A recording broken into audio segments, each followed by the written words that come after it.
তো সব কাজটা শেষ করলাম, আর রাত্রে আর চেয়ের জন্য আজকে কী কী রান্না করছি চলেন দেখি। এখানে ইফতারের জন্য যে খিচুড়ি রান্না করছিলাম, তো খেয়ে এতটুক বাচ্চে।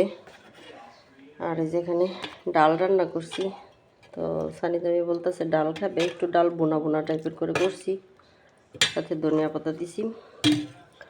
আর এখানে আছে হলো গতকালকে শিং মাছের ঝোলের তরকারি, অল্প একটু রয়ে গেছে। আর এখানে আজকে করছি হলো ট্যাংরা মাছ বোনা বোনা করছি,